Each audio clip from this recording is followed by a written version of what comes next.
And hi, friends. Good morning. Good morning to all the JCA, non-JCA, all the CG and all the members and coffee ടോക്കിലെ 391 ദിവസത്തിലേക്കാണ് നമ്മൾ കടത്തുന്നത്. ഒരു അടിപൊളി golden നമ്പറാണ് 939 എന്ന നമ്പർ, ഒരു 3939. ഞാൻ ഈ നമ്പറിന് വേണ്ടിയിട്ട് ഞാൻ എന്ത് ചെയ്തു, ഒരു 1-2 പ്രാവശ്യം RTOയിൽ ഈ ഫാൻസി നമ്പർ, ഒരു പുതിയ വണ്ടി എടുത്തപ്പോൾ സമയത്ത് ഫാൻസി നമ്പറിന് വേണ്ടിയൊക്കെ ട്രൈ ചെയ്തിരുന്നു. പക്ഷെ നമുക്ക് കിട്ടിയില്ല. എന്തായാലും അർജന്റീന എന്ന ഒരു രാജ്യത്തിന്റെ അവരെ ഇൻഡിപെൻഡൻസ് ഡേയും കൂടിയാണ് ഇന്നത്തെ ദിവസം. ഞാൻ ചെറിയൊരു സ്റ്റോറി പറഞ്ഞ് ആരംഭിക്കാം. അതായത് ഒരു യൂറോപ്പിൽ ഒരു കുറ്റവാളിയെ, വളരെയധികം കുറ്റങ്ങൾ ചെയ്ത, വളരെ വധശിക്ഷക്ക് വിധിക്കപ്പെട്ട ഒരു കുറ്റവാളി, ഈ കുറ്റവാളിയെ വധശിക്ഷയ്ക്ക് വേണ്ടി വിധിക്കപ്പെട്ടതാണ്. അപ്പൊ അവിടെ സയന്റിസ്റ്റും അതുപോലെ തന്നെ അവിടുത്തെ പോലീസ് ഡിപ്പാർട്ട്മെന്റും ഇയാൾ ഇതൊരു പരീക്ഷണം ചെയ്യാൻ, എന്തായാലും വധശിക്ഷയ്ക്ക് വിധിച്ചതാണ്, ഏത് സമയത്തും ഇയാളെ കൊല്ലപ്പെടാം, അയാളെ തൂക്കിക്കൊല്ലണം, അത്രയും വളരെയധികം തെറ്റ് ചെയ്ത ഒരു വ്യക്തി കൂടിയാണ്. അപ്പൊ ഇയാൾ ഒരു പരീക്ഷണത്തിന് വിധേയമാക്കിയത് എന്താണെന്ന് വെച്ച് കഴിഞ്ഞാൽ, ഇയാളോട് പറഞ്ഞു, ഇന്ന് നിങ്ങളെ കൊല്ലാൻ വേണ്ടി പോവാണ്, ഇന്നാണ് നിങ്ങളെ വധശിക്ഷ നടപ്പാക്കുന്നത്, ജയിലിൽ പോയി പറഞ്ഞു. എങ്ങനെയാണ് നടപ്പാക്കണമെന്നും ഇയാളോട് പറഞ്ഞു. നിങ്ങൾ കണ്ണും മൂടിക്കെട്ടും, അതുപോലെ തന്നെ കയ്യും എന്ത് ചെയ്യും, ബന്ധിക്കും. ഒരു മൂർഖൻ പാമ്പിനെ കൊണ്ട് കൊത്തിപ്പിച്ച് കൊല്ലാനാണ് ഉത്തരവിട്ടിട്ടുള്ളതെന്ന് പറഞ്ഞു. ഇയാൾ വളരെയധികം പേടിച്ചു, നിലവിളിക്കാൻ തുടങ്ങി. പാമ്പിനെയും കാണിച്ചു കൊടുത്തു. പാമ്പ് വളരെയധികം പോടയിൽ നിന്ന് പാമ്പിനെ കാണിച്ചു കൊടുത്തു. ഈ പാമ്പ് ഇന്ന് നിങ്ങളെ ഒരു 10 മണി 11 മണിന്റെ ഉള്ളിൽ കൊത്തിക്കൊല്ലും എന്നാണ് പറഞ്ഞത്. അങ്ങനെ ഇയാളെ കണ്ണ് കെട്ടി, കൈയൊക്കെ കെട്ടിയിട്ട് സെല്ലിലേക്ക് തള്ളിയിട്ട് സയന്റിസ്റ്റ് എന്ത് ചെയ്തു, 2 സൂചി പിന്ന്, സേഫ്റ്റി പിന്ന് കൊണ്ട് 2 കുത്തു കൊടുത്തു കാലിന്റെ വിരലിന്റെ അവിടെ. ഇയാള് പെടഞ്ഞ് വിഷം ആയിട്ട് പെടഞ്ഞ് മരിച്ചു. പിറ്റേ ദിവസം ഹോസ്പിറ്റലില് പോസ്റ്റ്മോർട്ടത്തിന് വേണ്ടിയിട്ട് എന്ത് ചെയ്തു പോയപ്പോൾ ഇയാളെ മരിച്ചത് കാരണം മാരകമായ പാമ്പിൻ മൂർഖം വിഷം ഉള്ളിൽ ചെന്നിട്ടാണ്. ഇതിന് കാരണം ഞെട്ടിയപ്പോൾ കാരണത്തിന് വേണ്ടിയിട്ട് ഒരു സയന്റിസ്റ്റ് ഞെട്ടിപ്പോയി. ഇതൊന്നും സംഭവിച്ചിട്ടില്ല, പിന്നെ എങ്ങനെ സംഭവിച്ചു? പാമ്പിനെ ജസ്റ്റ് ഫേക്ക് പാമ്പിനെ കാണിച്ചു കൊടുത്തോളും, പക്ഷെ പാമ്പിനെ കൊത്തിപ്പിച്ചിട്ടില്ല. ഇയാളെ മനസ്സിൽ എന്റെ അന്ത്യം ഇന്നാണ്, മാരകമായ മൂർഖൻ പാമ്പിന്റെ വിഷം കൊണ്ടാണ് ഞാൻ മരിക്കുന്നത്, സൂചിപ്പിന്നെ കുത്തിയപ്പോഴും അങ്ങനെ ആയിരുന്നു. അത് ഡോപ്പമിൻ എന്ത് ചെയ്തു, അത് ശരീരത്തിലെ തലച്ചോറിലെ എന്ത് ചെയ്യുക, കുറച്ച് ഗ്രന്ഥികൾ എന്ത് ചെയ്തു, ആ പാമ്പിൻ വിഷം ഉൽപ്പാദിപ്പിക്കേണ്ട ഘട്ടങ്ങളിലേക്ക് വന്നു. അപ്പൊ ഇതില് അങ്ങനെയാണ് ഇയാൾ മരിക്കുന്നത്. ഇതിൽ നമുക്ക് മനസ്സിലാക്കേണ്ട ഒരു പാഠം എന്താന്ന് വെച്ച് കഴിഞ്ഞാൽ, നമ്മളെ മനസ്സിൽ എന്താണോ ഇതായിരിക്കും നമുക്ക് ലൈഫിൽ കിട്ടുക. നമുക്ക് എപ്പോഴും നമ്മളെ മനസ്സിൽ ഇന്ന് എനിക്ക് പ്രയാസമാണ്, എനിക്ക് വയ്യ എന്നുള്ള ഒരു ധാരണ വന്നു കഴിഞ്ഞാൽ നമ്മളെ മനസ്സ്, നമ്മളെ ഡേ അന്ന ദിവസം അതന്നെ ആയിരിക്കും. ഒരാളെ മനസ്സിൽ വിദ്വേഷവും വെറുപ്പും വരികയാണെങ്കിൽ നമ്മളെ മനസ്സും വന്ന് വിദ്വേഷവും വെറുപ്പും മാത്രം മാരകമായ ഒരു വിഷത്തിന്റെ ഒരു കൊട്ടയായിരിക്കും നമ്മൾ ചുമക്കുന്നത്. നമ്മളെ മനസ്സ് ഫുള്ള് ഹാപ്പിനെസ് ആണെങ്കിൽ ഒരു ഹാപ്പിനെസിന്റെ ഒരു പൂങ്കൊട്ടയായിരിക്കും നമ്മൾ അന്ന് ചുമക്കുന്നത്. എന്തായാലും ഇന്നത്തെ കോഫി ടോക്കിലേക്ക് നമുക്ക് എന്ത് ചെയ്യാം, എല്ലാവർക്കും വീണ്ടും ഒരിക്കൽ കൂടി സ്വാഗതം ചെയ്യുന്നു. ഈ programme, the meeting is connection with the coffee talk 7 AM hereby to call to order JCI Valanchery royals and JCI Nilambur. And today ഈ കോഫി ടോക്കില് 939 കോഫി ടോക്കില് വെൽക്കം സ്പീച്ച് പറഞ്ഞതിന് വേണ്ടി നമ്മളെ ഈ ഫ്ലോറിലെ നമ്മളെ ഈ ഫ്ലോറിലെ പ്രിയങ്കരനായ, എനിക്ക് ഏറ്റവും കൂടുതൽ പ്രിയപ്പെട്ടവനായ ബേബി സാറെ ഇൻവൈറ്റ് ചെയ്യുന്നു. I would like to invite the Baby sir for the welcome speech on this floor. Thank you. Thank you Mujeeb sir, thank you for the privilege. ഇന്ന ദിവസം 939 സാർ പറഞ്ഞു വളരെ പ്രധാനപ്പെട്ട ഒരു നമ്പറാണെന്ന്. ആ ദിവസത്തിൽ എത്തിച്ചേർന്ന എല്ലാവരെയും സ്വാഗതം ചെയ്യുന്നു. പ്രത്യേകിച്ച് ഇന്നത്തെ ചെയർമാൻ മുജീബ് സാറിനെ പ്രത്യേകമായിട്ട് ഇന്നത്തെ ഈ 939 ദിനത്തിലേക്ക് ഹാർദവമായിട്ട് സ്വാഗതം ചെയ്യുന്നു. അതോടൊപ്പം ഇന്നത്തെ നമ്മുടെ chief guest and trainer Mustafa Vakkallur, Mustafa sir, അദ്ദേഹം KM കോളേജ് എന്ന് പറയുന്ന തേക്കഞ്ചോടുള്ള ഒരു കോളേജിൻ്റെ പ്രിൻസിപ്പളാണ്. അദ്ദേഹത്തെ എനിക്ക് നേരിട്ട് പരിചയമില്ല, ഓക്കെ, എന്നാലും അദ്ദേഹത്തെ ഞാൻ ഹാർദവമായി, സ്നേഹത്തോടെ, ഊഷ്മളമായി ഞാൻ സ്വാഗതം ചെയ്യുന്നു. തുടർന്ന് നമുക്കറിയാം, ഇങ്ങനൊരു ഫ്ലോർ ഇപ്പോൾ കുറച്ച് നേരത്തെ നമ്മൾ കേട്ടു, ഇത് 7 മണി എന്ന് പറയുമ്പോൾ നമ്മൾ ലേറ്റ് ആകുന്നു എന്നൊക്കെ, കുറച്ചുകൂടെ നേരത്തെ ആക്കാനൊക്കെ പലപ്പോഴും പറയാറുണ്ട്. നമ്മൾ ആ സമയം കറക്റ്റ് ആണെങ്കിൽ നമുക്ക് കൂടുതൽ സമയം നമുക്ക് ഇങ്ങനെ തമാശ പറഞ്ഞിരിക്കാൻ കിട്ടും. എനിവേ, ഇന്നത്തെ ഈ ഒരു ഫ്ലോർ നമുക്ക് സജ്ജമാക്കി തന്ന, അല്ലെങ്കിൽ ഇതൊരു സ്വപ്നമാണ്. ഇന്നത്തെ ക്ലാസ്സിൽ നമ്മളോട് പറഞ്ഞ ഒരു സ്വപ്നമാണ്. ആ സ്വപ്നത്തിൻ്റെ ഒരു സാക്ഷാത്കാരമാണ് ഈ 939 ദിവസം. ഹിഷാം സാറ്, അതുപോലെ മനോജ് സാറ്, മുജീബ് സാറ്, പിന്നെ നമ്മുടെ ഉസ്മാൻജി, എല്ലാവരും ഒത്തിരി പേരുണ്ട്, രേഖ മാം, അങ്ങനെ ഒത്തിരി പേരുടെ ഒരു പ്രയത്നഫലവും അല്ലെങ്കിൽ അതിൻ്റെ ആ വളവിട്ട് നനച്ച് ഇതിങ്ങനെ വളർത്തി വളർത്തി വന്നത് വളരെ പിന്നെ വലിയൊരു മരമായി മാറിയിട്ടുണ്ട്. അപ്പോൾ ഇതിൻ്റെ പിന്നെ പ്രവർത്തിച്ച എല്ലാവരെയും പ്രത്യേകമായിട്ട് ഹാർദവമായിട്ട് ഞാൻ സ്വാഗതം ചെയ്യുന്നു.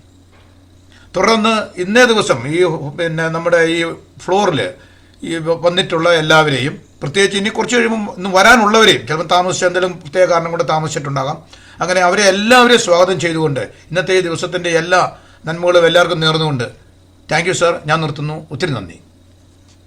Thank you sir. വളരെയധികം ചടുലപരമായ ഭാഷകളും അക്ഷരങ്ങളുടെ സ്ഫുടതയും കൊണ്ട് ഇന്നത്തെ രാവിലെ പ്രഭാതം ധന്യമാക്കിയ ബേബി സാറിന് ഒരുപാട് കടപ്പാട് രേഖപ്പെടുത്തുന്നു. അതോടൊപ്പം തന്നെ ഇന്നത്തെ ട്രെയിനർ മുസ്തഫ സാർ, ഞാൻ പ്രൊഫൈൽ നോക്കിയ സമയത്ത് ഞാൻ തന്നെ കോരി തെരിച്ചു പോയി. 27 വർഷങ്ങളായിട്ട് സൗദി അറേബ്യയിൽ എക്സ്പീരിയൻസിൽ ഒരു വ്യക്തി, അക്കാദമിക് ആൻഡ് മാനേജ്മെന്റ് കാരിയറിലും അത് വിവിധ പ്രൊഫഷണലിലൊക്കെ ഒരുപാട് 27 വർഷമായിട്ട് എക്സ്പീരിയൻസ് ഒരു വ്യക്തി, സാമൂഹ്യ പ്രവർത്തനത്തിലൂടെ വളരെയധികം ശ്രദ്ധയാകർഷിച്ച ഒരു വ്യക്തി, ജിദ്ദയിലും അതേപോലെ സൗദി അറേബ്യയിലും KMCC-യുടെ ഒക്കെ അമരക്കാരനായിട്ട് ഇരിക്കുകയും അതുപോലെ KMCC-യുടെ കീഴിൽ ഒത്തിരി പാവങ്ങൾക്ക് ഒത്തിരി പ്രയാസം അനുഭവിക്കുന്നവർക്കൊക്കെ ഒരു മാതൃകയായ അല്ലെങ്കിൽ അവർക്കൊരു അത്താണിയായ ഒരു വ്യക്തി. അതായത് principal KM college of arts and science അവിടെ പ്രിൻസിപ്പൽ ആയിരുന്നു. അതുപോലെ തന്നെ principal and CEO regional college science principal and CEO ആയിട്ട് വർക്ക് ചെയ്യുന്നു. അതുപോലെ തന്നെ ചന്ദ്രിക, സുപ്രഭാതം, മാധ്യമം, കേരള കൗമുദി, സിറാജ്, മലയാളം ന്യൂസ് പേപ്പറിൽ ഇപ്പോഴും ഇംഗ്ലീഷ്, ഉറുദു മുതലായ ആനുകാലികങ്ങൾ എഴുതിക്കൊണ്ടിരിക്കുന്നു. അതോടൊപ്പം തന്നെ നമ്മളെ passion NLP certificate of the training the programme and memory workshop എന്നുള്ള ട്രെയിനിങ് പ്രോഗ്രാമുകളൊക്കെ അറ്റൻഡ് ചെയ്ത് അതിൽ സർട്ടിഫിക്കേഷൻ തെളിയിച്ച ഒരു വ്യക്തി. ചെറുപ്പകാലത്ത് MBA ആൻഡ് BA ഇംഗ്ലീഷ് ലിറ്ററേച്ചറിൽ വളരെയധികം പ്രാവീണ്യം ലഭിച്ച ഒരു വ്യക്തി, ഇന്നത്തെ നമ്മുടെ chief guest and trainer Mustafa സാറെ ഈ പ്രോഗ്രാമിലേക്ക് ഞങ്ങൾ ഹാർദമായി സ്വാഗതം ചെയ്യുന്നു. Sir, floor is your own. I would like to invite you and allow the 30 minutes on this program and this floor. Thank you, sir. Thank you very much. Audible ആണോ? Yes. Okay.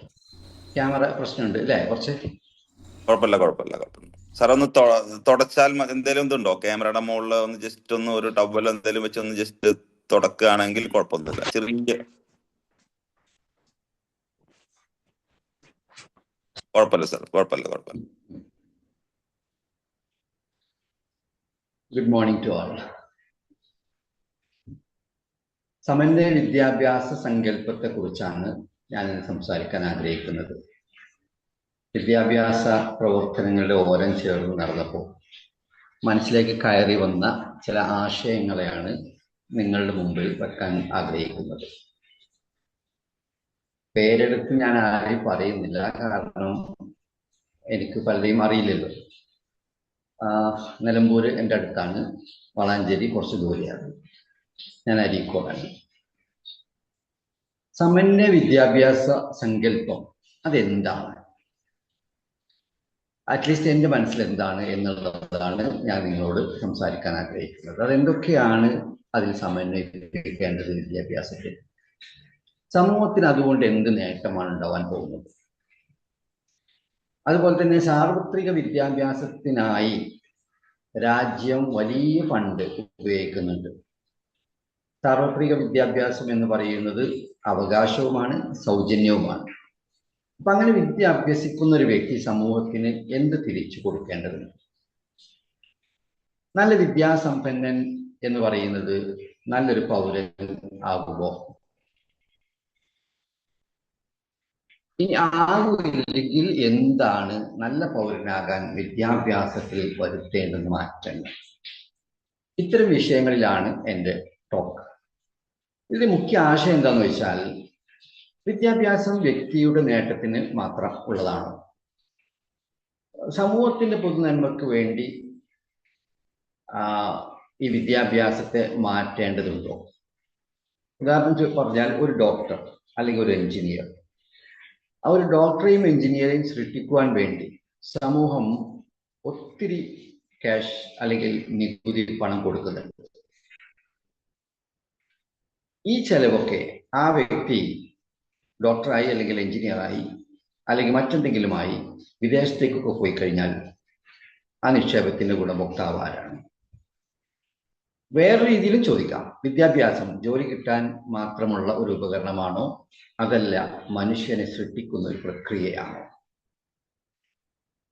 ഇപ്പോ 20 വർഷമൊക്കെയാണ് ഒരു വ്യക്തി വിദ്യ നേടുന്നത്, KG മുതൽ PG വരെ. ഈ 20 വർഷം പഠിച്ചൊരു വ്യക്തിക്ക് ജീവിക്കാനുള്ള കരുത്ത് കരസ്ഥമാക്കാൻ ഈ വിദ്യാഭ്യാസത്തിലൂടെ സാധിക്കുന്നുണ്ടോ? വിദ്യാഭ്യാസം ഇപ്പോഴുള്ളത് പോലെ തുടർന്നാൽ ഞാൻ ഇവിടെ പങ്കുവച്ച ആശങ്കകൾ അല്ലെങ്കിൽ സമസ്യകൾ പൂരിപ്പിക്കാൻ സമൂഹത്തിനാവില്ല. അതാണ് യാഥാർത്ഥ്യം. ഇപ്പോഴത്തെ വിദ്യാഭ്യാസം വ്യക്തിനിഷ്ഠമാണ്, സാമൂഹിക പ്രതിബദ്ധത വളരെ കുറഞ്ഞതാണ്. റിട്ടേൺ ഓൺ പബ്ലിക് ഇൻവെസ്റ്റ്മെന്റ് ഒരിക്കലും തിരിച്ചു കിട്ടുമെന്ന് അല്ലെങ്കിൽ ഒരിക്കലും സാധിക്കാത്തൊരവസ്ഥയിലാണ് ഇന്നത്തെ വിദ്യാഭ്യാസ സങ്കല്പം അല്ലെങ്കിൽ ഇന്നത്തെ വിദ്യാഭ്യാസ യാഥാർത്ഥ്യം പോയിക്കൊണ്ടിരിക്കുന്നത്. അതിനെ സമന്വയിപ്പിക്കണം. അതിനെന്തൊക്കെ വേണം? ഒരു 5 കാര്യങ്ങൾ ഞാൻ നിങ്ങളുടെ ശ്രദ്ധയിലേക്ക് വെക്കുകയാണ്. സമന്വയിപ്പിക്കേണ്ട കാര്യങ്ങളാണ്. 1 അറിവ്, നോളജ്. 2 ജീവിതം. ഇത് രണ്ടിനെയും സമന്വയിപ്പിക്കണം. ഉദാഹരണം പറഞ്ഞാൽ, ഗണിതം പഠിച്ച ഒരാൾ നിത്യജീവിതത്തിൽ സാമ്പത്തിക തീരുമാനങ്ങൾ എടുക്കുവാനുള്ള പ്രാപ്തി ഉണ്ടാവണം ഗണിതം പഠിച്ച ഒരാൾക്ക്. ജീവശാസ്ത്രം പഠിച്ച ഒരാൾക്ക് ആരോഗ്യത്തോടു കൂടി ജീവിക്കാനെങ്കിലും അറ്റ്ലീസ്റ്റ് കഴിയണം. 2 ബുദ്ധിയും ഹൃദയവും. ബുദ്ധി ബ്രെയിനാണ്, ഹൃദയം നമ്മളുടെ ഹാർട്ടാണ്, ഇടനെഞ്ച് എന്ന് ഉള്ള സാധനമാണ്. അതിനെ രണ്ടിനെയും സമന്വയിപ്പിക്കാൻ കഴിയണം. ഉദാഹരണം പറഞ്ഞാൽ, വിദ്യാസമ്പന്നൻ എല്ലായ്പ്പോഴും നല്ല മനുഷ്യനാകാറുണ്ടോ എന്ന് പരിശോധിക്കാം. അതാവാൻ എല്ലായ്പ്പോഴും സാധ്യതയില്ല. അഥവാ വിദ്യ എന്ന് പറയുന്ന ഐക്യുവിലേക്കും കാരുണ്യം, സഹാനുഭൂതി, സാഹോദര്യം, സൗഹൃദം എന്നിവയൊക്കെ EQയുമായിട്ടാണ് കണക്കാക്കുന്നത്. ഇത് രണ്ടും സമന്വയിപ്പിക്കാൻ കഴിഞ്ഞിട്ടില്ലെങ്കിൽ വിദ്യാഭ്യാസത്തിന്റെ ലക്ഷ്യം പൂർണ്ണമാവില്ല. 3ാമത്തെ കാര്യം, ശാസ്ത്രവും മാനവികതയും. ശാസ്ത്രം വളർന്ന് മുന്നോട്ട് പോയി. ഇപ്പോൾ നമ്മൾ അതിൻ്റെ പീക്കിൽ നിൽക്കുകയാണ്. സയൻസ് ഒരു വശത്ത്, ഹ്യൂമാനിറ്റി മറുവശത്ത് നിൽക്കുന്നൊരവസ്ഥ ഉണ്ടെങ്കിൽ അതിനെ സമന്വയിപ്പിക്കണം. AI പഠിക്കുന്നൊരു കുട്ടിയെ സംബന്ധിച്ചിടത്തോളം ചരിത്രം അവന് വലിയ പ്രാധാന്യം തോന്നില്ല. എങ്കിൽ ചരിത്രവും പഠിക്കണം, ജനാധിപത്യത്തെക്കുറിച്ച് പഠിക്കണം, സംസ്കാരത്തെക്കുറിച്ച് മനസ്സിലാക്കണം. അഥവാ സാങ്കേതിക വിദ്യക്കൊപ്പം മാനവികമായ വിജ്ഞാനം കൂടി ചേർത്ത് വെക്കണം. സമന്വയത്തിന് 4ാമത്തെ ഒരു തൂണായിട്ട് ഞാൻ എണ്ണുന്നത് വ്യക്തിയെ സമൂഹവുമായി ചേർത്ത് വെക്കണം. നിലവിൽ വിദ്യാഭ്യാസം അതിൽ വിജയിച്ചിട്ടുണ്ടോ എന്ന കാര്യം ഈ ഒരു ചോദ്യത്തിലൂടെ നമുക്ക് നോക്കാം. ഞാൻ എവിടെ എത്തിപ്പെടും എന്നാണ് ഒരു വിദ്യ അഭ്യസിക്കുന്ന സമയത്ത് ചിന്തിക്കുന്ന കാര്യം. ആ ചോദ്യത്തെ വിദ്യാഭ്യാസ സിസ്റ്റത്തിനകത്ത് നമ്മൾ എങ്ങനെ മുന്നേറണം എന്ന ചോദ്യമാക്കി തിരിച്ചിടണം. അതായത് വ്യക്തിയും സമൂഹവും തമ്മിലുള്ള ബന്ധത്തെ അത് സൃഷ്ടിക്കണം. 5ാമത്തത്, വിദ്യാഭ്യാസം പഠിക്കുന്നത് തൊഴിലിന് വേണ്ടിയായിട്ടാണ് പലപ്പോഴും ആവാറുള്ളത്, മൂല്യങ്ങൾക്ക് വേണ്ടി ആവാറില്ല. ഇത് രണ്ടും കോർത്തു വെക്കണം. കരിയറും ക്യാരക്ടറും ബന്ധിപ്പിക്കണം. ഇങ്ങനെ 5 രീതിയിൽ സമന്വയം ഉണ്ടാക്കാം. അറിവും ജീവിതവും, ബുദ്ധിയും ഹൃദയവും, ശാസ്ത്രവും മാനവികതയും, വ്യക്തിയും സമൂഹവും, തൊഴിലും മൂല്യങ്ങളും ഒത്തൊരുമിച്ച് മേളിക്കുന്നതിനെയാണ് സമന്വയം എന്ന് ഞാൻ ഉദ്ദേശിച്ചത്. ഇവ 5ഉം ചേർന്നാൽ, അത് 5 ചേർന്നെങ്കിൽ മാത്രമാണ് സമ്പൂർണ്ണ വിദ്യാഭ്യാസം യഥാർത്ഥത്തിൽ സംഭവിക്കുന്നത്. അറിവ്, നൈപുണ്യം, മൂല്യങ്ങൾ, സാമൂഹിക ഉത്തരവാദിത്വം, ജനാധിപത്യ ബോധം, പരിസ്ഥിതി ബോധം, സാംസ്കാരിക വൈവിധ്യം, സാങ്കേതിക വിദ്യ, പ്രാദേശികമായ അറിവുകളും അനുഭവങ്ങളും, അതോടൊപ്പം ആഗോള കാഴ്ചപ്പാട്. ഇവയൊക്കെ സമഞ്ജസമായി സമ്മേളിക്കുന്നതിനെയാണ് സമന്വയ വിദ്യാഭ്യാസം എന്നതുകൊണ്ട് വിവക്ഷിക്കുന്നത്. വിദ്യാഭ്യാസവും സമൂഹവും ഇഴപിരിയാത്ത ബന്ധമാണ് ഉണ്ടാവേണ്ടത്. സർക്കാരിനും കുടുംബത്തിനും ഇടയിലുള്ള സാമൂഹിക ഇടത്തെയാണ് നമ്മൾ സമൂഹം അല്ലെങ്കിൽ സിവിൽ സൊസൈറ്റി എന്ന് പറയുന്നത്. ആ സിവിൽ സൊസൈറ്റിയുടെ ഉന്നമനത്തിന് വേണ്ടി നേതൃപരമായ പങ്ക് വഹിക്കുവാൻ വിദ്യാർത്ഥിക്ക് സാധിക്കണം, അല്ലെങ്കിൽ വിദ്യാഭ്യാസത്തിന് സാധിക്കണം. ഇത് മനസ്സിലാക്കാൻ നമ്മൾ നമ്മുടെ നാട്ടിലുള്ള NGO-കൾ, റെസിഡൻഷ്യൽ അസോസിയേഷൻസ്, വായനശാലകൾ, കുടുംബശ്രീ, യുവജന സംഘടനകൾ, സന്നദ്ധ പ്രവർത്തകർ, പാലിയേറ്റീവ്, ട്രോമ കെയർ, രാഷ്ട്രീയ സംഘടനകൾ തുടങ്ങി JCI അടക്കമുള്ള സംവിധാനങ്ങളുടെ നേതൃത്വത്തിലേക്ക് ഒന്ന് കണ്ണോടിച്ചാൽ ഒരു കാര്യം നമുക്ക് മനസ്സിലാക്കാം. പലതിൻ്റെയും തലപ്പത്ത് ഒരേ ആളുകൾ തന്നെയാണ് ആവർത്തിച്ചു വരുന്നത്. എന്തതിന് കാരണം? ഗുണമേന്മയുള്ള വ്യക്തിത്വങ്ങളെ യഥേഷ്ടം സൃഷ്ടിക്കുന്നതിൽ നമ്മളുടെ വിദ്യാഭ്യാസം പരാജയപ്പെട്ടു. അങ്ങനെ തന്നെയല്ലേ? വിദ്യാഭ്യാസത്തിലെ സാമൂഹിക മൂലധനം അഥവാ സോഷ്യൽ ക്യാപിറ്റൽ കുറഞ്ഞു വരികയാണ്. അത് കുറഞ്ഞു വരുന്നത് കൊണ്ടാണ് രാജ്യത്ത് അരാജകത്വം ഉണ്ടാവുന്നത്, അഴിമതി അരവാഴുന്നത്, മാഫിയകൾ സ്വൈരവിഹാരം നടത്തുന്നത്, വൈവിധ്യത്തെ അംഗീകരിക്കാൻ വിമുഖത കാണിക്കുന്ന ഒരു സമൂഹം ഉണ്ടാവുന്നത്, വിദ്വേഷം വളരുന്നത്, ജനാധിപത്യവും മതേതരത്വവും വെന്റിലേറ്ററിലാകുന്നത്. അതേസമയം വിദ്യാഭ്യാസമാവട്ടെ പൊതുജനത്തിന്റെ നികുതി കൊണ്ടാണ് നടപ്പിലാക്കപ്പെടുന്നത്. സമൂഹം വിദ്യാർത്ഥികൾക്ക് വേണ്ടി നൽകിയത് അവർ വലുതാകുമ്പോൾ തിരിച്ചു നൽകേണ്ടതല്ലേ? ഈ ഒരു ചോദ്യം പ്രസക്തല്ലേ? ആണെന്നതാണ് വാസ്തവം. ആ ബോധം കുട്ടിയിൽ വളർത്തുക എന്നതാണ് സമന്വയ വിദ്യാഭ്യാസത്തിന്റെ മുഖ്യ ദൗത്യം. വിദ്യാഭ്യാസം കൊണ്ടുണ്ടാവേണ്ട നേതൃഗുണങ്ങളെ കുറിച്ച് പറയുകയാണെങ്കിൽ ഏറ്റവും പ്രധാനപ്പെട്ട പൗരബോധമാണ്. ഈ പൗരബോധത്തിനകത്ത് അഥവാ നല്ല സിറ്റിസൺ എന്നതിനകത്താണ് നികുതി വെട്ടിക്കാത്ത, നിയമം പാലിക്കുന്ന, അലക്ഷ്യമായി വാഹനം ഓടിക്കാത്ത, അഴിമതി നടത്താത്ത, വിശ്വാസവഞ്ചന ചെയ്യാത്ത, സ്വജനപക്ഷം കാണിക്കാത്ത, ഭരണഘടനാ മൂല്യങ്ങളെ ഉയർത്തിപ്പിടിക്കുന്ന, മാനവ സേവ എന്നത് മാധവസേവയാക്കുന്ന, അല്ലെങ്കിൽ സാമൂഹിക സേവന ദിനചര്യയാക്കുന്ന, അറിവ് പങ്കുവെക്കുന്ന, പരിസ്ഥിതിയെ സംരക്ഷിക്കുന്ന, പൊതുമുതൽ സംരക്ഷിക്കുന്ന, ജനാധിപത്യത്തിൽ നിരന്തരം ഇടപെടുന്ന ഉത്തമ പൗരനെ കണ്ടെത്തുവാൻ നമ്മളുടെ ഈ വിദ്യാഭ്യാസത്തിന്റെ ദൗത്യമായി മാറേണ്ടതുണ്ട്. എന്നാൽ വിദ്യാസമ്പന്നൻ നല്ല പൗരനാണെന്ന് നമുക്ക് ഇന്നുറപ്പിക്കാൻ കഴിയാത്തൊരവസ്ഥയാണുള്ളത്. അറിവ് തിരിച്ചറിവാവാത്ത കാലത്തോളം, ഡിഗ്രി ഉത്തരവാദിത്വത്തെ പ്രചോദിപ്പിക്കാത്ത കാലത്തോളം ഉത്തമ പൗരൻ ഈ വിദ്യാഭ്യാസ സംവിധാനത്തിൽ സൃഷ്ടിക്കപ്പെടില്ല. നല്ല പൗരനെ സൃഷ്ടിക്കുന്ന സമന്വയ വിദ്യാഭ്യാസത്തിൽ ആവശ്യമുണ്ടായിരിക്കേണ്ട ഏതാനും കാര്യങ്ങൾ, 7 കാര്യങ്ങൾ അക്കമിട്ട് പറയാൻ ഞാൻ ഈ സന്ദർഭം ഉപയോഗിക്കുകയാണ്. ഒന്ന്, സിവിൽ എഡ്യൂക്കേഷൻ. അത് പാഠ്യപദ്ധതിയുടെ ഭാഗമാക്കാൻ കഴിയണം. സിവിൽ എഡ്യൂക്കേഷൻ ഇന്ത്യയുടെ ബഹുസ്വരത, ജനാധിപത്യം, ഭരണഘടന, മൗലികാവകാശങ്ങൾ, പൗരന്റെ കടമകൾ, ഫെഡറൽ സംവിധാനം, ഇതൊക്കെയാണ് സിവിൽ എഡ്യൂക്കേഷന്റെ ഭാഗം. ഇത് പക്ഷേ സാധാരണക്കാർക്ക് മനസ്സിലാവില്ല. അത് വിദ്യാഭ്യാസത്തിനകത്തേക്ക് ചേർക്കാൻ കഴിയണം. 2, സാമൂഹിക ബോധം. കുട്ടികളിൽ വളർത്താൻ വേണ്ടി സാമൂഹിക സേവന പദ്ധതികൾ കലാലയത്തിനകത്തും കലാലയത്തിന് പുറത്ത് സമൂഹത്തിനകത്തും ഉണ്ടായിരിക്കണം. ഓരോ വിദ്യാർത്ഥികൾക്കും അവരുടെ ചുറ്റുവട്ടത്തുള്ള സാമൂഹിക സ്ഥാപനങ്ങളുമായി നിരീക്ഷണ ജ്ഞാനത്തിനുള്ള അവസരം നമ്മൾ ഒരുക്കി കൊടുക്കണം. ക്ലാസ്സിന് പുറത്ത് ഗ്രാമങ്ങളിലേക്ക്, പഞ്ചായത്തുകളിലേക്ക്, കൃഷിയിടങ്ങളിലേക്ക്, കോടതികളിലേക്ക്, ജയിലുകളിലേക്ക്, ആശുപത്രികളിലേക്ക്, തൊഴിൽശാലകളിലേക്ക്, പത്രവാർത്താ മാധ്യമങ്ങളിലേക്ക്, ലൈബ്രറികളിലേക്ക് നമ്മളുടെ കുട്ടികൾ അല്ലെങ്കിൽ ഈ വിദ്യാഭ്യാസ സംവിധാനത്തിനകത്തുള്ളവർ അവരുടെ മെന്റർമാരുടെ കൂടെ സന്ദർശനം നടത്തി നിരീക്ഷണ പാഠവും ശക്തിപ്പെടുത്തി ഈ സമൂഹത്തിന്റെ ഭാഗമാവാൻ ശ്രമിക്കണം. 3ാമത് ഇതുമായി ബന്ധപ്പെട്ടുകൊണ്ട് എനിക്ക് പറയാനുള്ളത് പരിസ്ഥിതിയോടുള്ള കടമകളാണ്. നമ്മളുടെ സമന്വയ വിദ്യാഭ്യാസത്തിന്റെ പരിപ്രേക്ഷ്യത്തിനകത്ത് വരുന്ന ഒരു കാര്യമായിട്ട് പരിസ്ഥിതിയെ നമ്മൾ കൊണ്ടുവരണം. പരിസ്ഥിതിയോടുള്ള നമ്മളുടെ കടമകൾ നിറവേറ്റാൻ നമ്മളുടെ മക്കൾക്ക് വിദ്യാഭ്യാസത്തിനകത്ത് പരിസ്ഥിതി പാഠങ്ങൾ പഠിപ്പിച്ചു കൊടുക്കണം. അതിന് പാഠപുസ്തകങ്ങൾ മാത്രം പോരാ, അല്ലെങ്കിൽ പരിസ്ഥിതി ദിനത്തിൽ ഒരു തൈ നട്ടാൽ മാത്രം പോരാ. കൃത്യമായി കരിക്കുലത്തിന്റെ ഭാഗമാവുകയും ആ പരിസ്ഥിതിയിൽ ഇടപെടുന്ന രീതിയിൽ കുട്ടികൾക്ക് കരിക്കുലത്തിന്റെ ടൈം ടേബിൾ സെറ്റ് ചെയ്യുകയും വേണം. 4ാമതായി എനിക്ക് സൂചിപ്പിക്കാനുള്ളത് സാമ്പത്തിക സാക്ഷരതയാണ്.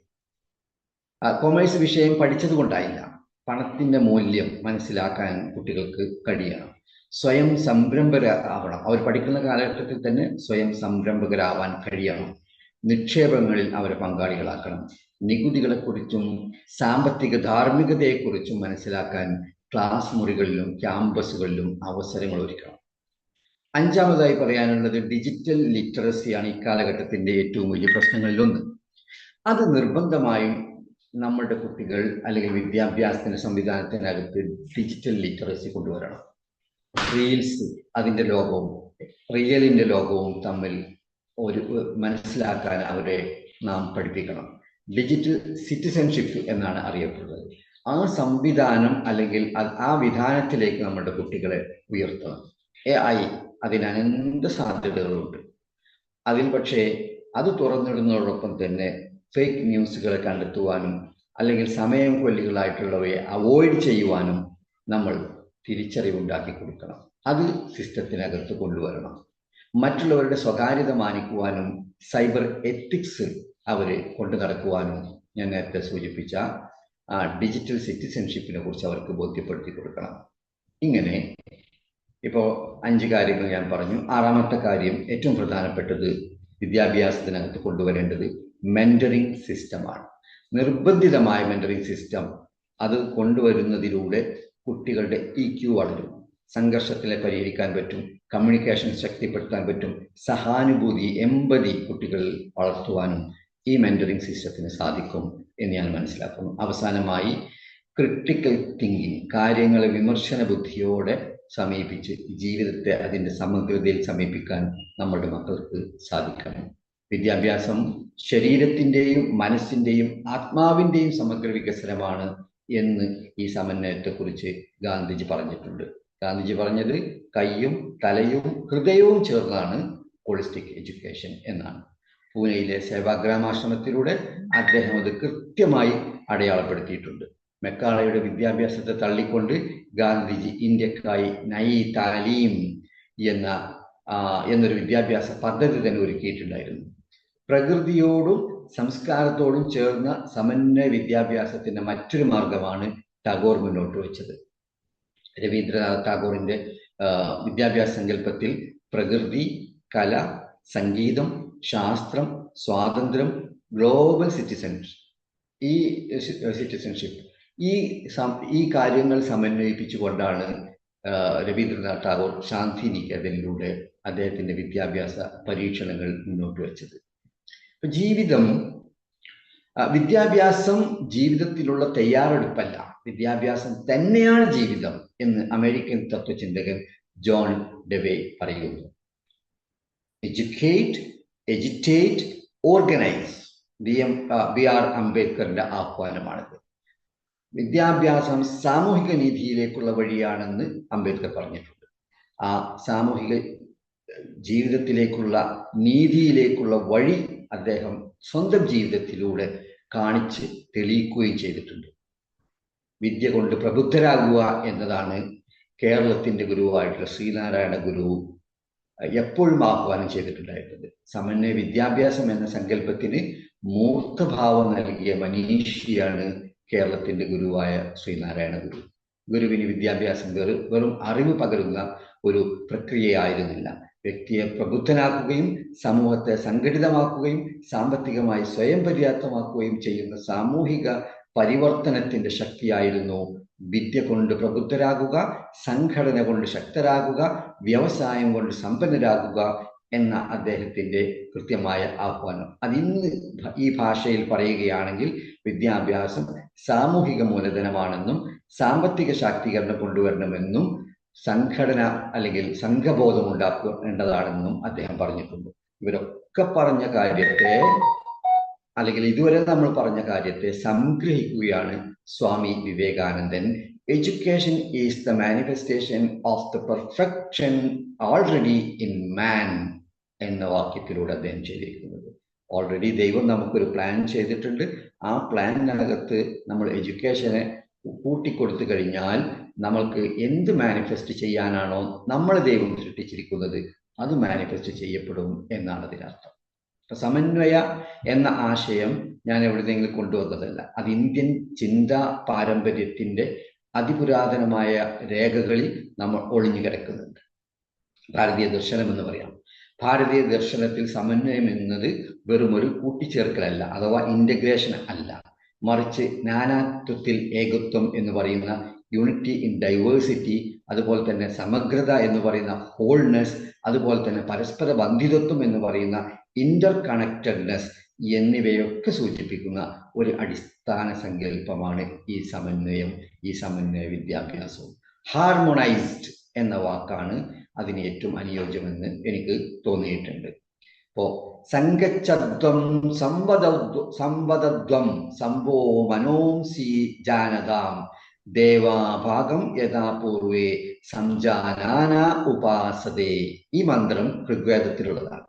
ഋഗ്വേദം മണ്ഡലം 10 സൂക്തം 191 നിന്നുള്ള സൂക്തമാണ് ഞാൻ വായിച്ചത്. ഈ സാമൂഹിക ഐക്യം, സംവാദം, സമന്വയം എന്നിവയെ ഏറ്റവും മനോഹരമായി പ്രതിപാദിക്കുന്ന വേദമന്ത്രങ്ങളിൽ ഒന്നായി ഇത് ഇന്ത്യയിൽ കണക്കാക്കപ്പെടുന്നുണ്ട്. ഇവിടെ ഒരുമിച്ച് നടക്കുക എന്നതിൽ ശരീരങ്ങളുടെ ഐക്യമുണ്ട്, ഒരുമിച്ച് സംസാരിക്കുക എന്നതിൽ ആശയവിനിമയത്തിന്റെ ഐക്യമുണ്ട്, ഒരുമിച്ച് ചിന്തിക്കുക എന്നതിൽ മനസ്സുകളുടെ ഐക്യമുണ്ട്. ഇത് ഒരു വിദ്യാഭ്യാസ തത്വചിന്ത കൂടിയാണ്. അറിവ് വ്യക്തിപരമായ ഒരു സമ്പാദ്യമല്ല, സമൂഹത്തെ ബന്ധിപ്പിക്കുന്ന ശക്തിയാണ്. സ വിദ്യായ വിമുക്തയെ, മുക്തിയിലേക്ക് നയിക്കുന്നതാണ് വിദ്യ എന്ന് വിഷ്ണു പുരാണം ബുക്ക് 1 19 അധ്യായത്തിൽ 41 സൂക്തത്തിൽ രേഖപ്പെടുത്തിയിട്ടുണ്ട്. ഈ ഭഗവത്ഗീത നമുക്ക് വലിയ ഇൻസ്പിറേഷൻ നൽകുന്ന ഭഗവത്ഗീതയിലെ 3 മാർഗങ്ങളെ പരിചയപ്പെടുത്തുന്നുണ്ട് വിദ്യാഭ്യാസവുമായി ബന്ധപ്പെട്ടുകൊണ്ട്. 1 ജ്ഞാനയോഗം, 2 കർമ്മയോഗം, 3 ഭക്തിയോഗം. അറിവും പ്രവൃത്തിയും വിശ്വാസവും സമന്വയിപ്പിക്കുകയാണ് ഇതിലൂടെ ഗീത ചെയ്യുന്നത്. ബൗദ്ധ അല്ലെങ്കിൽ ബുദ്ധന്റെ ബൗദ്ധ വിദ്യാഭ്യാസ സങ്കല്പത്തിൽ ഈ നയം കൃത്യമായി കടന്നു വരുന്നുണ്ട്. അദ്ദേഹം അല്ലെങ്കിൽ ബുദ്ധ വിശ്വാസപ്രകാരം പ്രജ്ഞ, ശീലം, സമാധി ഇവ 3 ചേർന്നതാണ്. ഇത് 3 ചേർന്നാലാണ് വ്യക്തിത്വം പൂർത്തിയാകൂ എന്ന് പറയുന്നുണ്ട്. അഥവാ വിദ്യാഭ്യാസത്തിലെ വിസ്ഡവും നോളജും, സ്വഭാവത്തിലെ എത്തിക്സും ക്യാരക്ടറും, അതുപോലെ തന്നെ മെന്റൽ ഡിസിപ്ലിനും ഉൾച്ചേർന്ന സംവിധാനമാണ് വിദ്യാഭ്യാസം ആവേണ്ടത്. ഇന്ന് ദൗർഭാഗ്യവശാൽ മെക്കാളയുടെ വിദ്യാഭ്യാസത്തെയാണ് നമ്മൾ പാലൂട്ടി വളർത്തുന്നത്. ആദിശങ്കരൻ അദ്വൈതം അവതരിപ്പിക്കുമ്പോൾ ഈ സമന്വയം തന്നെയാണ് മുന്നോട്ട് വെച്ചത്. ഭാരതത്തിന്റെ വിവിധ ആരാധനാ രീതികളെ ഭാരതം മുഴുവൻ സഞ്ചരിച്ചുകൊണ്ട് ദാർശനിക പാരമ്പര്യങ്ങളെ അഥവാ അറിവിന്റെ ശാഖകളെ മുഴുവനും സമന്വയിപ്പിച്ചുകൊണ്ടാണ് ആദിശങ്കരൻ അദ്വൈതം മുന്നോട്ട് വെക്കുന്നത്. ഞാൻ മറ്റൊരു വശത്തിലേക്ക് കടക്കുകയാണ്. ഇന്ത്യൻ ഭരണഘടന മുന്നോട്ട് വെക്കുന്ന ഇക്വാളിറ്റി ആൻഡ് ഫ്രറ്റേണിറ്റി അഥവാ സമത്വവും സാഹോദര്യവും, they are the 2 pillars of our constitution. അതുണ്ടാവണമെങ്കിൽ ജസ്റ്റിസ് ആൻഡ് ലിബർട്ടി, എന്ത് വേണം? നീതിയും വേണം, സ്വാതന്ത്ര്യവും വേണം. അത് പ്രൊവൈഡ് ചെയ്യുന്ന സംവിധാനം വിദ്യാഭ്യാസത്തിനകത്തിലൂടെ നമുക്ക് മുന്നോട്ട് കൊണ്ടുപോകാൻ കഴിയണം. ഭാരതീയ രാഷ്ട്ര സങ്കല്പത്തിൽ രാജ്യം എന്ന് പറയുന്നത് സാമ്പത്തിക സംവിധാനമോ അതിർത്തികളോ അല്ല, മറിച്ച് ഒരു നൈതിക സമൂഹമാണ് ഭാരതീയ സങ്കല്പത്തിൽ ഒരു രാജ്യം എന്ന് പറയുന്നത്. അതുകൊണ്ട് വിദ്യാഭ്യാസം വഴി അക്കാഡമിക മികവ് തീർച്ചയായിട്ടും നേടണം, സംശയം വേണ്ട. രണ്ടാമത് വ്യക്തിയുടെ കഴിവുകൾ സ്ഫുടം ചെയ്തെടുക്കണം. അത് ഈ വിദ്യാഭ്യാസത്തിലും ഈ ക്യാമ്പസ് സങ്കല്പത്തിലും സാധിക്കണം. മൂന്നാമത്തേത് നേതൃപദവിയിലേക്ക് ഉയർന്ന് നാടിനും വീടിനും അയൽപ്പക്കത്തിനും രാജ്യത്തിനും ഉപകാരമുള്ള ഉത്തമ പൗരന്മാരെ സൃഷ്ടിക്കപ്പെടണം. ഇതാണ് സമന്വയം എന്ന് ഞാൻ വിശ്വസിക്കുന്നു. അപ്പൊ ഇത് 3ഉം സാധിക്കണം. മനുഷ്യന്റെ അകത്തുള്ള വിഭജനങ്ങളെയും സമൂഹത്തിലെ ഭിന്നതകളെയും ജീവിതത്തിന്റെ വിവിധ തലങ്ങളെയും ഒരു അർത്ഥപൂർണമായ സമഗ്രതയിലേക്ക് നയിക്കുക.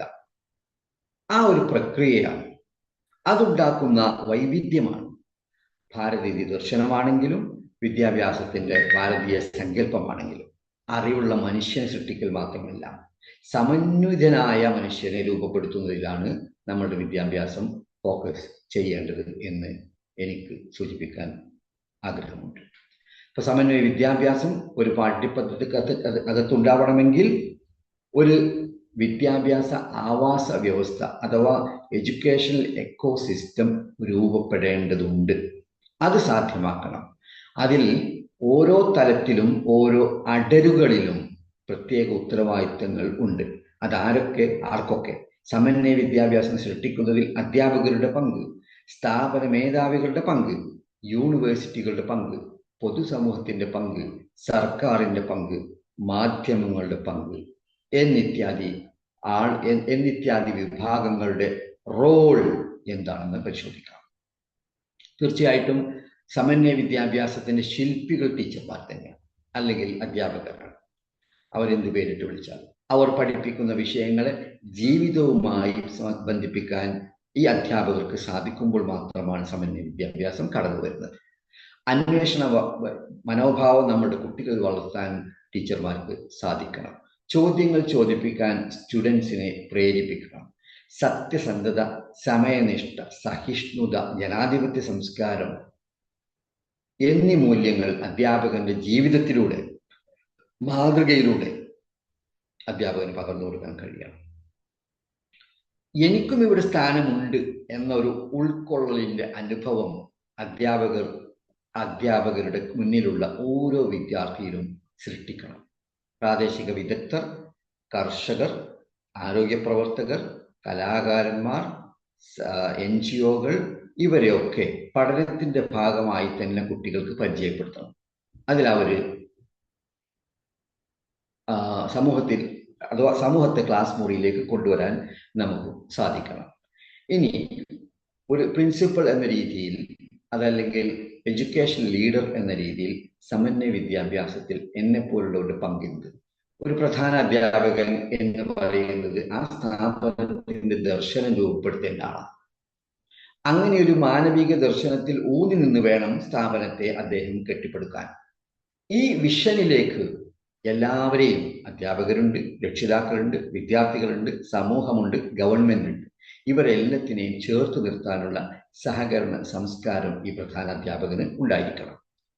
ഓരോ വിദ്യാർത്ഥിയെയും സമൂഹത്തിന്റെ അല്ലെങ്കിൽ സാമൂഹിക സേവനത്തിൽ ഭാഗവാക്കാവുന്ന പദ്ധതികൾ ആവിഷ്കരിച്ച് ഈ അധ്യാപകൻ അല്ലെങ്കിൽ ഈ പ്രധാന അധ്യാപകൻ നടപ്പിൽ വരുത്തണം. വിദ്യാർത്ഥികളുടെ അഭിപ്രായങ്ങൾ പലപ്പോഴും അത് അവഗണിക്കാറാണ് പതിവ്. അങ്ങനെയല്ല, അതിന് വില നൽകുന്ന സ്കൂൾ സംസ്കാരം, കോളേജ് സംസ്കാരം രൂപപ്പെടുത്തണം. പാഠപുസ്തകത്തിന് പുറത്തുള്ള പാഠങ്ങൾ, ആ പാഠാനുഭവങ്ങൾ, നവീനാശയങ്ങൾ അതൊക്കെ പ്രോത്സാഹിപ്പിക്കണം.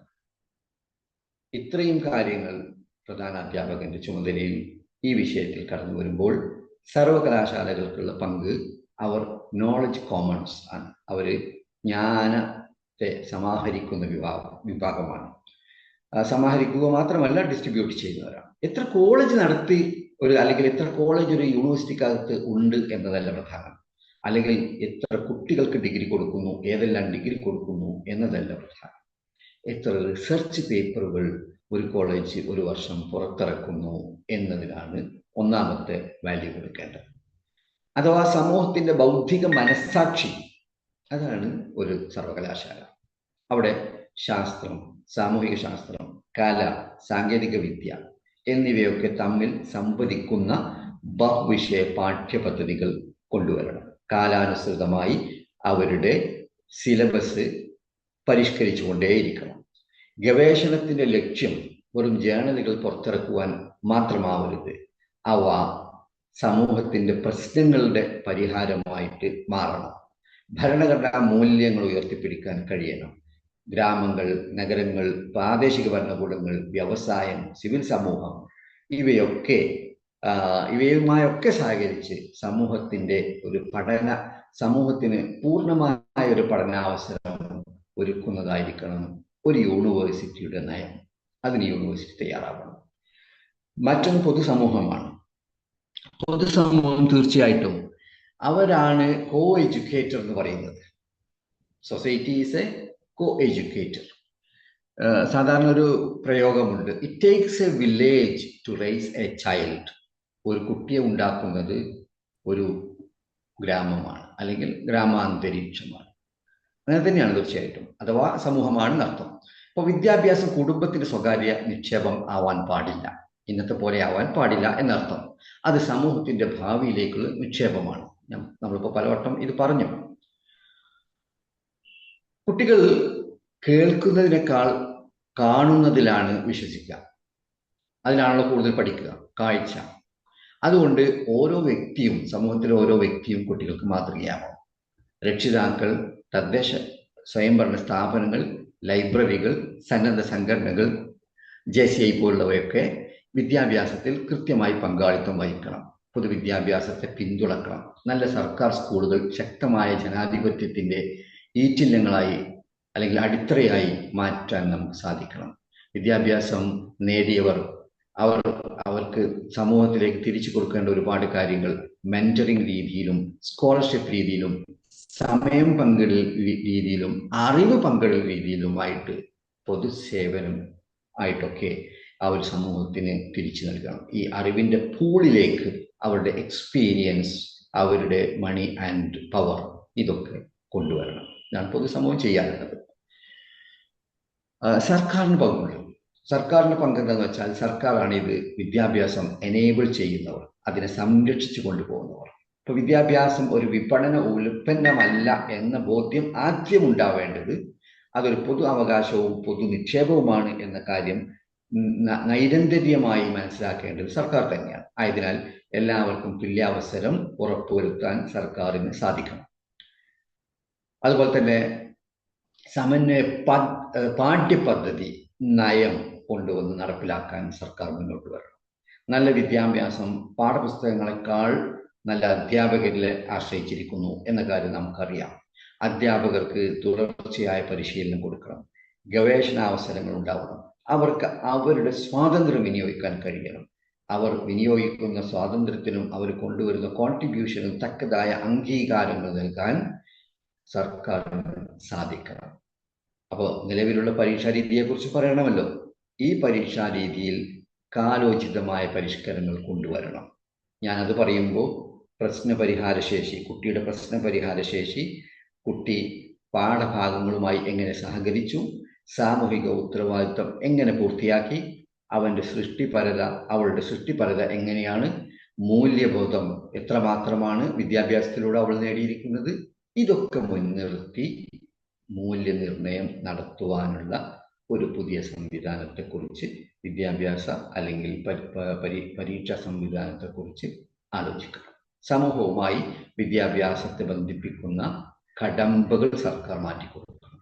അതായത് ഞാൻ നേരത്തെ പറഞ്ഞ സമൂഹവുമായി ബന്ധപ്പെടുത്തുന്ന ഒരുപാട് ചരടുകളുണ്ട്, ബന്ധപ്പെടുത്താൻ കഴിയാതെ നിൽക്കുന്ന ചരടുകൾ, അത് മാറ്റിക്കൊടുക്കാൻ സർക്കാർ മുന്നോട്ട് വരണം. അവസാനമായി മീഡിയയും സോഷ്യൽ മീഡിയയുമാണ്. അവർക്ക് വലിയ പങ്കുണ്ട്. കാരണം media is A public educator. അതൊരു പബ്ലിക് പ്ലാറ്റ്ഫോമാണ്. അത് സമൂഹത്തിൻ്റെ അനൗപചാരിക അധ്യാപകർ കൂടിയാണ്. ഗുണമേന്മയുള്ള അറിവ് എല്ലാവരിലേക്കും എത്തിക്കുവാൻ ഈ മാധ്യമങ്ങൾക്ക് സാധിക്കണം. ജനങ്ങളെയും വിദ്യാഭ്യാസ പ്രക്രിയയിൽ ഉൾപ്പെടുന്ന വിദ്യാഭ്യാസ വിചക്ഷണരെയും ചിന്തകന്മാരെയും ചിന്തിപ്പിക്കുക എന്ന പണി അത് മാധ്യമങ്ങൾക്ക് ഏറ്റെടുക്കാൻ സാധിക്കും. ഏറ്റവും വലിയ വിദ്യാഭ്യാസ വെല്ലുവിളികളൊന്ന് വ്യാജ വാർത്തകളാണ്. അത് മാധ്യമങ്ങൾക്ക് തടയാൻ കഴിയണം. ഒപ്പം തന്നെ നല്ല മാതൃകകളെ, നല്ല ഉദാഹരണങ്ങളെ, നല്ല സ്ഥാപനങ്ങളെ മുന്നിലെത്തിക്കുകയും അവയെക്കുറിച്ചുള്ള വാർത്തകൾ പ്രചരിപ്പിക്കുകയും ചെയ്യാൻ മാധ്യമങ്ങൾ സന്നദ്ധരാകും. ഇപ്പോൾ വിദ്യാഭ്യാസത്തെക്കുറിച്ചുള്ള സംവാദങ്ങൾ അത് നടത്തേണ്ടത് പൊതുവേദിയിലാണ്. അത് നടത്തുവാൻ ഉത്തരവാദിത്വ ബോധത്തോടു കൂടി മാധ്യമങ്ങളും സോഷ്യൽ മീഡിയയും തയ്യാറാവും. സമന്വയ വിദ്യാഭ്യാസത്തെ ഞാൻ സമീകരിച്ച് പറയാൻ ശ്രമിക്കുകയാണ്, അവസാനിപ്പിക്കുകയാണ്.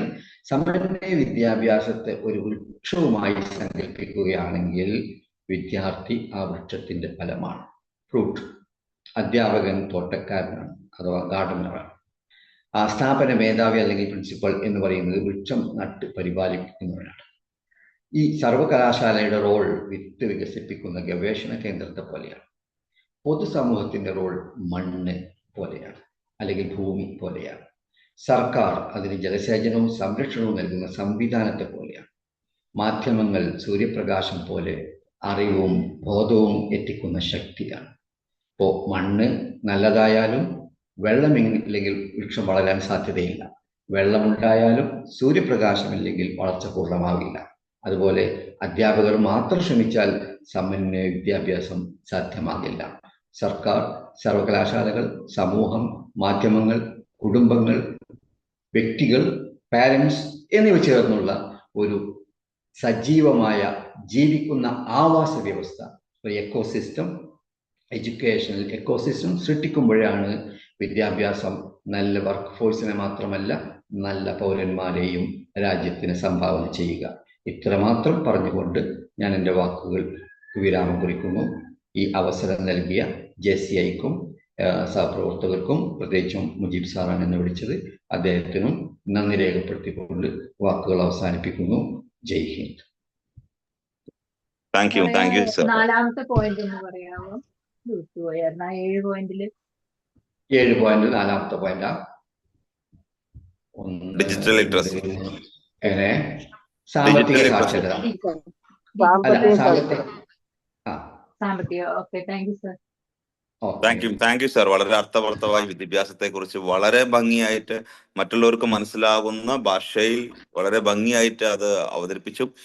വിദ്യാഭ്യാസം കൊണ്ട് അർത്ഥമാക്കുന്നത് എന്തെല്ലാം എന്ന് നമ്മൾ പല സ്ഥലത്തും കേട്ടിട്ടുണ്ട്. പക്ഷെ ഇതിന് വ്യത്യസ്തമായിട്ട് വിദ്യാഭ്യാസത്തെ കൊണ്ട് മീൻ ചെയ്യുന്ന ഇത് സമൂഹത്തിന് ഗുണം ചെയ്യുന്ന രൂപത്തിലായിരിക്കണം, സമൂഹത്തിന് അസറ്റ് ആവുന്ന രൂപത്തിലായിരിക്കണം വിദ്യാഭ്യാസം എന്ന് സാർ വളരെ ഭംഗിയായി അവതരിപ്പിച്ചു. അവർ എക്സലന്റ്. കാരണം സാറ് ഇങ്ങനത്തെ വേർഡ്സുകളും കുറച്ച് വേർഡ്സുകളിലൊക്കെ നാളെ ഒരു ട്രെയിനിങ് അല്ലെങ്കിൽ ഒരു അസൈൻമെന്റോ ഒരു പ്രൊജക്റ്റോ നമ്മൾ സബ്മിറ്റ് ചെയ്യാൻ പറ്റുന്ന രൂപത്തിലായിരുന്നു അന്നത്തെ ക്ലാസ്. സിവിൽ എഡ്യൂക്കേഷൻ, സാമൂഹ്യ ബോധം, സാമ്പത്തിക ധാർമ്മികത, digital literacy, mentoring system and critical വിദ്യാഭ്യാസം, ഇതിലൂടെയൊക്കെ സാർ നല്ല ഭംഗിയായിട്ട് കടന്നുപോയി. വളരെയധികം യൂസ്ഫുൾ ആയിരുന്നു. എന്തായാലും നമുക്ക് ഓപ്പൺ ഫ്ലോർ ആൻഡ് ഫീഡ്ബാക്കിലൂടെയൊക്കെ എന്ത് ചെയ്യാൻ കടക്കാം. ആൻഡ് ദ ഫസ്റ്റ് ആരാ? ശ്രീജില ഹാൻഡ് റൈസ് ചെയ്ത് ആരാണ്? Good morning sir. Good morning sir. Sreejana Balussery. Okay hand raise ചെയ്തിട്ട് പെട്ടെന്ന് പറയൂ. കേൾക്കാവല്ലേ സർ? ഞാൻ പറയാല്ലേ. Sreejila Balussery. Sreejila. Good morning sir. Sreejana ബാലുശ്ശേരിയാണ്. സത്യം പറഞ്ഞാല് ഈ ഒരു സെഷൻ എന്ന് പറയുന്നത് പഴയ കുറെ ഓർമ്മകളിലേക്ക് ഒന്ന് എത്തിച്ചു എന്നുള്ളത് അതിനൊരു താങ്ക് യു പറയാണ്. കാരണം വെച്ചാല് BEd ക്ലാസിന്റെ ഒരു സെഷനിൽ ഇരുന്ന ഒരു ഫീലിംഗ് തോന്നി. കാരണം വിദ്യാഭ്യാസത്തിന്റെ കുറെ മൂല്യങ്ങളും കാര്യങ്ങളും നമ്മൾ പഠിക്കുന്നത് ശരിക്കും BEdന്റെ ഒരു അവസരത്തിൽ തന്നെയാണ്. കാരണം കുട്ടികളെ നമ്മൾ പഠിപ്പിക്കാനുള്ളതാണല്ലോ എന്ന് ഓർത്തുകൊണ്ട് അന്ന് ശരിക്കും കാണാതെ പഠിച്ച സംഭവങ്ങളായിരുന്നു അത്. പക്ഷെ അത് ശരിക്കും ടീച്ചർ ആയതിനു ശേഷമാണ് അതിന്റെ ഒരു കാര്യങ്ങൾ നമുക്ക് കുട്ടികളിലേക്ക് എത്തിക്കാൻ കഴിയുന്നത് എന്നുള്ളതിന്റെ ഒരു പ്രാക്ടിക്കൽ വശം കൂടി അവിടെ ഉണ്ടായിരുന്നു എന്നുള്ളത് മനസ്സിലാവുന്നത്. സാറ് എന്താ പറയാ, വളരെ ശാന്തനും ഒരു എന്താ പറയാ കറക്റ്റ് ആയിട്ട് അതിന്റെ ഒരു രീതിയിൽ തന്നെ സാർക്ക് അത് പറയാൻ പറ്റിയെന്നുള്ളത് ഭയങ്കര സന്തോഷമായ കാര്യം തന്നെയാണ്. Anyway thank you sir. Thank you so much. ഇന്നത്തെ ദിവസം ധന്യമാക്കി തന്നതിന് thank you. Thank U. And Galaxy ആരാണ് കേറില്ല ഹാൻഡ് റൈസ് ചെയ്തല്ലോ? ഗാലക്സി. ഞാനാ മുജീബ് സർ. ഷാഹിദയാണ്. പറഞ്ഞോളൂ. മുസ്തഫ സർ, ഒരു മനോഹരമായ അടിപൊളി ക്ലാസ് ആയിരുന്നു. ഞാനൊരു സാമൂഹ്യ ശാസ്ത്ര അധ്യാപികയാണ്. ഞാൻ അങ്ങനെ ഷോക്കായി ഇരിക്കുക. കാരണം ഒരു വർഷം കൊണ്ടാണ് 8, 9, 10 ക്ലാസ്സുകളിൽ നമ്മൾ പഠിപ്പിച്ചു തീർക്കുന്ന ഈ ഒരു സബ്ജക്റ്റ് സർ ഇത്ര സമയം കൊണ്ട് വളരെ സിമ്പിളായിട്ട് ഉദാഹരണ സഹിതം അങ്ങോട്ട് പോയപ്പോൾ ഇങ്ങനെ അന്താളിച്ചിരിക്കാന്നൊക്കെ പറയുമല്ലോ, അങ്ങനെ ഇരിക്കാണ്. നമ്മളെ ഈ സാറിന്റെ ഈ ഒരു ക്ലാസ്സിൽ നമ്മൾ ഇതിനൊക്കെ എത്രമാത്രം പ്രാധാന്യം കൊടുക്കണമെന്നും കുട്ടികൾക്ക് അറിവിനൊപ്പം പ്രചോദനവും ജീവിത മൂല്യങ്ങളും നമ്മളിൽ നിന്ന് നമ്മൾ നന്നായിട്ട് നൽകണം, അവർക്ക് നേതൃത്വം കൊടുക്കണം, സാമൂഹിക ബദ്ധരായിട്ട് നമ്മൾ വളർത്തണമെന്ന് സാർ ഒന്നും കൂടെ ഓർമ്മിപ്പിച്ചു. വളരെ നല്ല ക്ലാസ്, ഒന്നും പറയാനില്ല. Thank you sir. Thank you so much. ഇതുപോലെയുള്ള ക്ലാസ്സുകളുമായിട്ട് ഈ ഫ്ലോറിൽ വീണ്ടും വരണമെന്നും കൂടെ ഞാൻ റിക്വസ്റ്റ് ചെയ്യാണ്. കാരണം നമ്മൾക്ക് ഇത്തരം കാര്യങ്ങളിൽ ഒന്നും കൂടെ ടീച്ചർ ആയിരുന്നിട്ട് പോലും നമ്മൾക്ക് ഒന്നും കൂടെ ശ്രദ്ധ കൊടുക്കാൻ തോന്നുകയാണെങ്കിൽ സാറിന്റെ ക്ലാസ് അത്രക്കും മികച്ചതൊന്നായിട്ടാണ് എനിക്ക് തോന്നിയത്. അപ്പോൾ thank you sir. Thank U. Welcome. Thank you, sir. Nagar sir, we are expecting and feedback and out of thanks the end of the program. The feedback and out of thanks. Nagar sir, have you any other problem? No. Sir, mute. Problem. I can do it. Okay, thank you. And Farooq sir. Good morning, dears. Musaf sir, മാതൃകാ വിദ്യാലയം, മാതൃകാ അധ്യാപകൻ, മാതൃകാ വിദ്യാർത്ഥി സ്വപ്നമായ ഒരു കാലഘട്ടത്തിലാണ് സാറിന്റെ ഇന്നത്തെ ഒരു സെഷൻ. ഒരു കാലത്ത് ഒരു സ്കൂൾ കാണുമ്പോൾ നമുക്കൊരു അഭിമാനം ഉണ്ടായിരുന്നു, ഒരു ആത്മബോധം ഉണ്ടായിരുന്നു. ആ സ്കൂളിലേക്ക് നോക്കുമ്പോൾ നമുക്ക് ഒരു അഭിമാനം തോന്നിയിരുന്നു. കാലം മാറി. സാറിന്റെ സെഷന് കണ്ണ് തുറപ്പിക്കുന്ന ഒരു സെഷനായിരുന്നു. ഇന്ന് എൻ്റെ നാടായ കൊപ്പത്ത് സ്കൂള് വിടുന്ന സമയത്ത് വിദ്യാർത്ഥികളെ പേടിച്ച് കട ഷട്ടർ താത്തുന്ന ഒരു സമയം കഴിഞ്ഞ വർഷം ഉണ്ടായി. പോലീസിനെ വിവരം അറിയിക്കുമ്പോൾ അത് അവര് തന്നെ തീരട്ടെ എന്ന അവസ്ഥയിലേക്ക് നമ്മുടെ നിയമപാലകരെത്തി. യഥാർത്ഥത്തിൽ ഒരു സ്കൂൾ വിടുമ്പോൾ ഒരു സമൂഹം പേടിക്കുന്നുണ്ടെങ്കിൽ ആ വിഷയത്തിൽ നമ്മുടെ നിയമപാലകർ ഇടപെടുന്നില്ലെങ്കിൽ നമ്മുടെ വിദ്യാഭ്യാസം, നമ്മുടെ സ്കൂളുകൾ എത്രമാത്രം അധപ്പതിച്ചു എന്ന് സമൂഹത്തിന് മനസ്സിലാകുന്നു. അവസാനം നാട്ടുകാർ കൈകാര്യം ചെയ്ത് രക്ഷിതാക്കൾക്ക് ഇനി ഒരു ചോദ്യവുമായി ഒരു കാരണവശാലും നാട്ടിലേക്ക് ഇറങ്ങി വരാൻ പറ്റാത്ത അവസ്ഥ വന്നപ്പോൾ പുതിയ അധ്യയന വർഷം ആ സ്കൂളിനെയും അവിടുത്തെ വിദ്യാർത്ഥികളെയും ബോധവൽക്കരിക്കുന്ന ഒരു അവസ്ഥ വന്നു. ഇന്ന് ഈ കാലഘട്ടത്തിൽ സാറിനെ പോലുള്ള സാറ് എന്നെ അവതരിപ്പിച്ചതുപോലുള്ള ഒരു സെഷൻ വളരെയധികം നമ്മുടെ ജെസി പോലുള്ള ഒരു സംഘടനയിൽ എന്നതിലുപരി സമൂഹത്തിന് ഏറ്റവും ആവശ്യമായ ഒരു കാലഘട്ടത്തിലാണ് സാറിന്റെ സെഷൻ. വളരെയധികം അഭിമാനം തോന്നുന്നു. Thank you sir. Thank you all. Welcome. Thank you very much. Ranjith sir. Sir വളരെ നല്ലൊരു പ്രോഗ്രാമായിരുന്നു സാറിൻ്റെത്. നല്ല കാലിക പ്രസക്തമായ കാര്യങ്ങളാണ് സാറ് പറഞ്ഞത്. ഇങ്ങനെയുള്ള കാര്യങ്ങളും നമുക്ക് പണത്തിനും അതുപോലെ മദ്യത്തിനും അതുപോലെ ബാക്കിയുള്ള സാധനങ്ങൾക്ക് പുറകെ നമ്മൾ പോകുമ്പോൾ നമുക്കുണ്ടാകുന്ന മൂല്യച്യുതിയിൽ വരുന്ന കാര്യങ്ങൾ സാറ് പറഞ്ഞു. വളരെ നന്ദി സാർ. Thank U.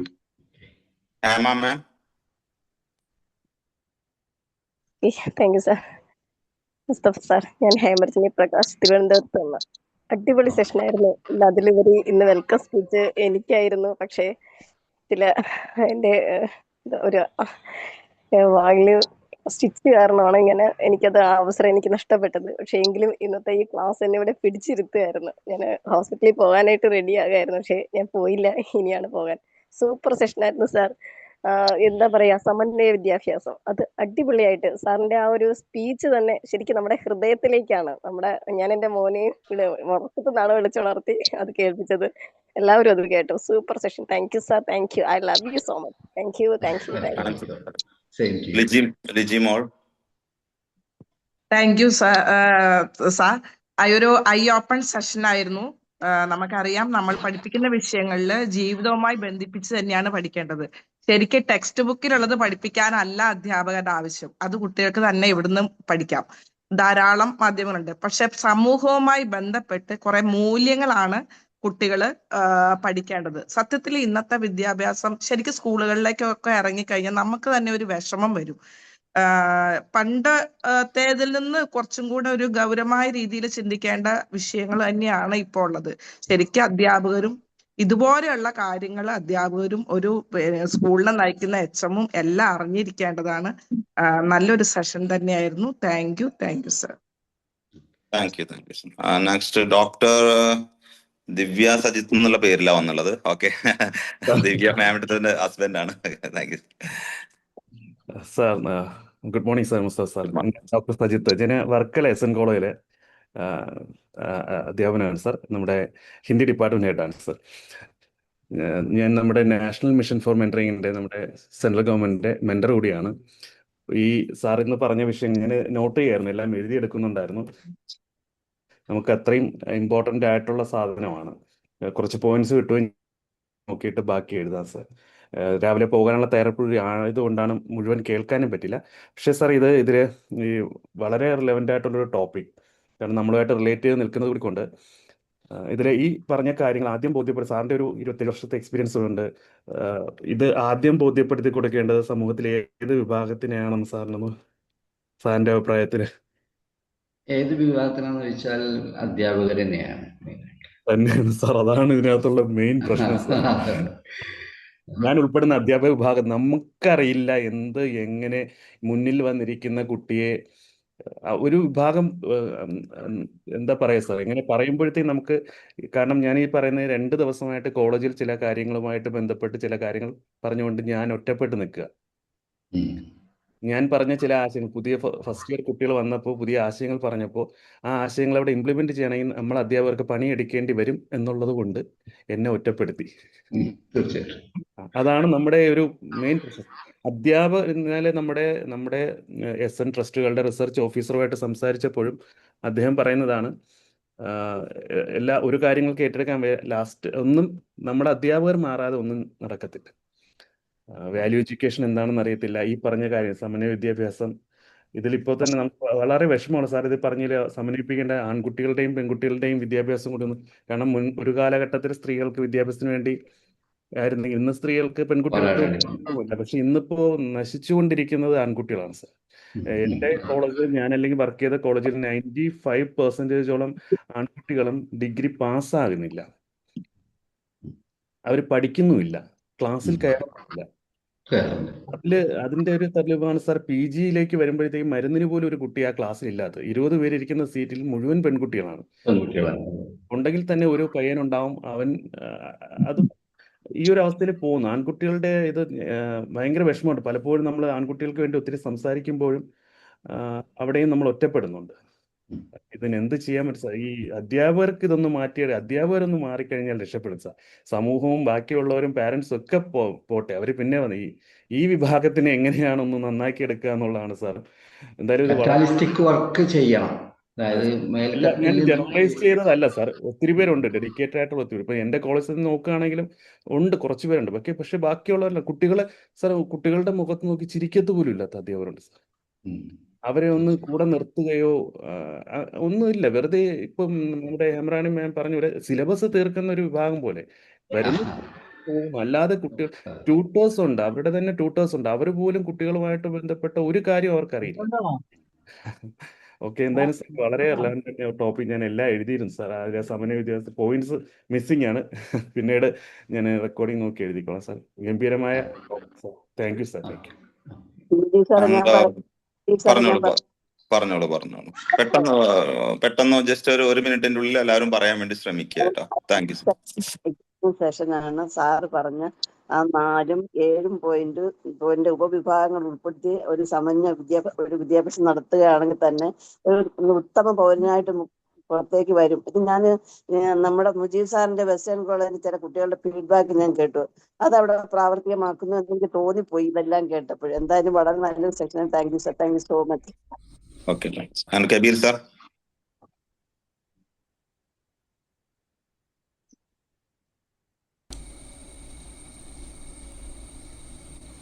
കബീർ